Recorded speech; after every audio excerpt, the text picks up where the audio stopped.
अयोध्या में बीजेपी की हार को लेकर सोशल मीडिया पर बहस छिड़ी हुई है। कुछ लोगों का ये मानना है कि जिस तरीके से अयोध्या में चौड़ीकरण को लेकर जो दुकानें ध्वस्त हुई, उसकी वजह से दुकानदारों में नाराजगी हुई और बीजेपी यहां से चुनाव हार गई। लेकिन एक महत्वपूर्ण तथ्य ये है कि अगर हम अयोध्या विधानसभा की बात करें तो यहां से इस चुनाव में बीजेपी तकरीबन 4,500 वोटों से चुनाव जीती है। जो बाकी की 4 विधानसभाएं हैं वहां से बीजेपी चुनाव हार गई है। लेकिन दुकानदारों की नाराजगी को लेकर जो एक बहस चल रही है उसकी हकीकत क्या है, यही जानने के लिए इस वक्त मैं अयोध्या में हूं, हनुमानगढ़ी के पास हूं। और जिस सड़क पर इस वक्त मैं खड़ा हूं, चूंकि इसके सौंदर्यीकरण के लिए और इसको चौड़ा करने के लिए यहाँ भी कुछ दुकानें तोड़ी गई थी। और इसी चीज़ को हम समझने की कोशिश कर रहे हैं कि जब यहाँ पर चौड़ीकरण का काम चल रहा था उस वक्त दुकानदारों में क्या माहौल था और अब दुकानदार क्या सोच रहे हैं, और जो बहस चल रही है उस बहस को लेकर यहाँ के दुकानदारों का क्या मानना है। मेरे साथ गुड्डू यादव जी हैं जो यहाँ प्रसाद की दुकान चलाते हैं।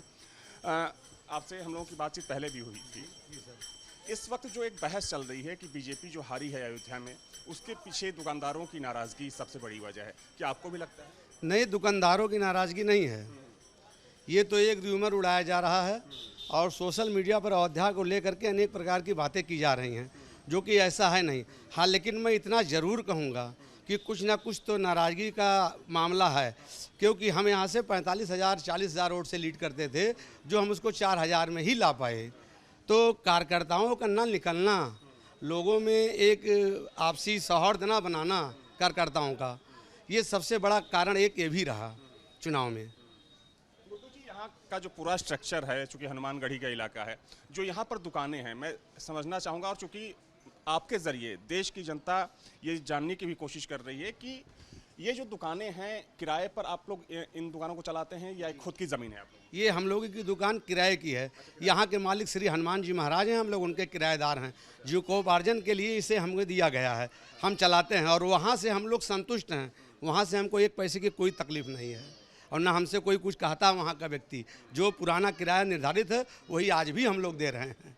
वो भी वही किराया आज भी दे रहे हैं। उनकी इतनी बड़ी कृपा है, तो ऐसी बात नहीं है। इसको भी तोड़ा गया था यहाँ भी ऐसा हम लोग लगभग 1.5 फुट पीछे अपना यहाँ के मालिक जो महान जी महाराज हैं उनके द्वारा कथन कहा गया कि हटा लीजिए, तो हम लोग थोड़ा थोड़ा से बैग हुए और ये चौड़ा हो गया, देखने में अच्छा भी लगता है।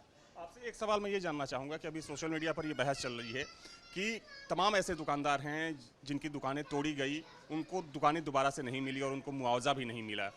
ये कितना सच है? ये तो गलत, मुआवजा नहीं मिला। मुआवजा मिला सर, मुआवजा जैसे उनको 1 लाख रुपए मिला। फिर जो दुकानें उन्होंने बनाया आवास विकास ने, वह 15 लाख रुपया डिमांड रखा, लेकिन 15 लाख धरने के बाद में 25 साल के लिए निर्धारित कर दिए। थोड़ा उसमें रोष हुआ और कुछ दुकानदार जो गरीब तबके थे वो नहीं ले पाए। यही उनकी मलाल है, व्यक्तिगत उनकी मलाल है। और यही नाराज़गी जो है पूरे क्षेत्र में फैली, और फैली ये भी कि जो लल्लू सिंह का कम निकलना लोगों के प्रति। जैसे आपको विश्वास में लेना पड़ेगा, आप यहाँ के सांसद हैं, आप यहाँ के सांसद, आपको जनता में भ्रमण करके जो भी कार्रवाई सरकार की, देखिए ये सौंदर्यीकरण सरकार की कार्रवाई, इसे होना चाहिए और ये अच्छा भी अयोध्या के लिए है। आज हम लोग 2 पैसे की रोजी रोटी हम लोगों की अच्छे ढंग से चल रही है, बाल बच्चे हमारे अच्छे ढंग से पढ़ लिख रहे हैं, तो कोई इसमें दिक्कत नहीं है, कोई भी प्रॉब्लम नहीं है। मैं जानना चाहूँगा, अगर नया घाट से लेकर यहाँ तक की बात करें तो देखा जाता है कि अधिकतर जो दुकानें हैं वो मठ मंदिरों की हैं। तो जब ये कार्रवाई चल रही थी तो क्या मठ मंदिरों को मुआवजा उस वक्त दिया गया? जैसे मुआवजा में उसमें ये हुआ प्रथम कि मैं यहाँ का किराएदार हूँ, मैं इसको चला रहा हूँ, तो जो ये चला तो वो किराया जो हमको जो मिला इसका मुआवजा, वो जीविकोपार्जन के नाम से मिला, ना कि मुआवजा मिला है जीविकोपार्जन के नाम से। तो किसी को 1.5 लाख, किसी को 2 लाख, 2.5 लाख और मकान मालिक को मिला। लेकिन जो आप मकान मालिक को मुआवजा मिला, जो आप नया घाट से चल रहे हैं और छोटी देवकाली के बीच में आप आइए, देखिए दुकानें आज भी नहीं बनी हुई हैं, आप गौर करिएगा। उसका कारण है मालिक से मतभेद। किराएदार का मालिक से मतभेद नहीं होना चाहिए, वह हमारा मालिक है, जो जैसा चाहेगा उसी प्रकार वो हमको, जब उससे हमारा प्रेम रहेगा तभी तो हमको रखेगा, हमारा तो है नहीं। तो वो लोग जो है मतभेद रखे और ज़बरदस्ती ही उसी प्रकार लीप लाप करके थोड़ा मोड़ा ठीक करके अपना बैठ गए और बदनामी सरकार की कर रहे हैं।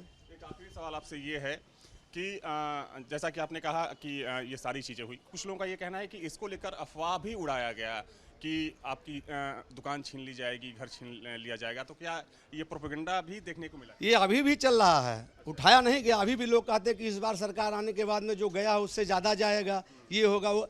जो योजनाएं धरातल पर हैं और जो 2030 तक की योजनाएं बनी हैं वह तो धरातल पर लागू होना है, उसको वो तो रुकेगी ही नहीं। और लोगों में ऐसा प्रचार किया जा रहा है कि सरकार आएगी तो ऐसा नहीं। हम तो मैं फिर आपसे कह रहा हूँ कि विधानसभा पूरा जीता जाएगा। लोकसभा में हारने का और अदर विधानसभा जो थे वो हमको नहीं जिता पाए, इसी से हम यहाँ से हारे और इसी से बदनामी सोशल मीडिया पर लोग कर रहे हैं। मैं सभी से हाथ जोड़ करके सभी लोगों से निवेदन करता हूँ, अयोध्या आएँ, अयोध्या को गलत मत समझें। लेकिन यहाँ पर समय समय पर लोगों ने अयोध्या को आघात दिया, जैसे माता सीता का वनवास अयोध्या के नागरिक ने ही दिया। श्री रामचंद्र जी लौट करके आए। अयोध्या को लोग सोशल मीडिया पर भला बुरा अयोध्या के लोगों को बोल रहे हैं, तो दुख तो होता होगा। बहुत हृदय कष्ट होता है कि हम इतने गंदे नहीं हैं। हम लोगों ने बीजेपी को पूरा सहयोग किया। हाँ, हम लोग राम को मानते हैं, सनातन को मानते हैं, हम लोग हिंदू हैं, पहले हिंदू हैं और सभी वर्गों को भी मानते हैं। ऐसा नहीं, हिंदू मुस्लिम सिख ईसाई आपस में सब भाई भाई। हमारे यहाँ देखिए कोई भेदभाव नहीं। हमारे यहाँ राष्ट्रपति मुस्लिम हुए, न्यायाधीश मुस्लिम हुए। अब इससे बड़ा और कौन सा पद उनको दे दिया जाए, पहले आप बताइए। वो मुस्लिम ही भ्रमित हैं जो कहते हैं हमें कहीं भागीदारी नहीं मिलती है। इतने बड़े बड़े भवन 2.5 लाख रुपए सबको दिए गए, सबको राशन, फ्री दवाएं मोदी जी देख करके नहीं करते हैं, सबको मिलता है। तो इसलिए मैं सबसे हाथ जोड़ करके विनती करता हूं कि अयोध्या वासियों को सोशल मीडिया पर गलत तरीके से ना देखें, गलत तरीके से पेश ना करें। तो देखिए मेरे साथ गुड्डू यादव जी थे, जिनकी प्रसाद की दुकान है यहीं हनुमानगढ़ी के पास। और देखिए एक बार यहाँ का स्ट्रक्चर आपको समझा दूँ। यहाँ आसपास आपको जितनी भी दुकानें दिख रही होंगी, दरअसल ये सभी दुकानें जो हैं वो हनुमानगढ़ी की हैं और जो तमाम यहाँ के दुकानदार हैं वो किराएदार हैं।